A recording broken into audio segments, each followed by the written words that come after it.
Hi friends, இப்போ பாருங்கள் நம்ம வந்து மினி ரோஸ்ட்டு ஹோட்டல் கடையில் பெரிய ரோஸ்ட்டாக ஊற்றுவாங்க. பாருங்கள் நம்ம மினி ரோஸ்ட் ஊற்ற போகிறோம். கொஞ்சமாக மாவு ஊற்றி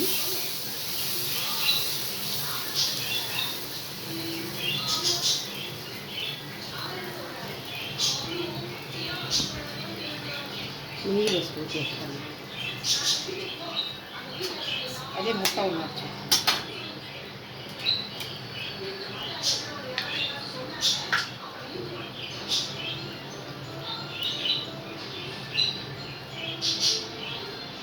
முட்டை உடச்சி ஊற்றிட்டு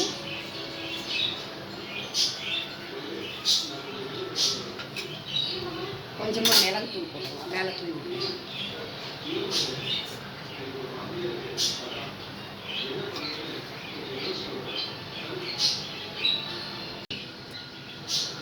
எண்ணெய் கொஞ்சம் சுற்றி ஊற்றிக்கலாம். நீங்கள் வீட்லேயே மினி ரோஸ்ட் ஊற்றிக்கலாம். ஹோட்டல் கடையில் அப்படின்னா 30 ரூபா 40 ரூபா சொல்லுவேன். பாருங்கள் வெந்திருச்சு, திருப்பி போட்டுடலாம். மிளகுத்தூள்லாம் பாருங்கள் போட்டு அப்போ அங்கங்கே மிளகுத்தூள் போடுவோம்.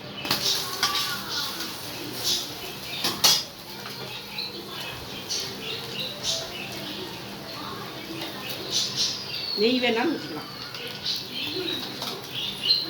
பாருங்கள் ரெடி ஆயிடுச்சு ரோஸ்ட்டு, முட்டை ரோஸ்ட்டு. சூப்பரான மினி ரோஸ்ட் முட்டை ரோஸ்ட் தயார். சட்னி சாம்பார் வச்சு சாப்பிட்டோம்னா டேஸ்ட்டாக இருக்கும். எப்படி பாருங்கள், சைவ குருமா ஊற்றி சாப்பிட்டோம்னா நல்லா டேஸ்ட்டாக இருக்கும். வாங்க சாப்பிட்லாம். பாய்.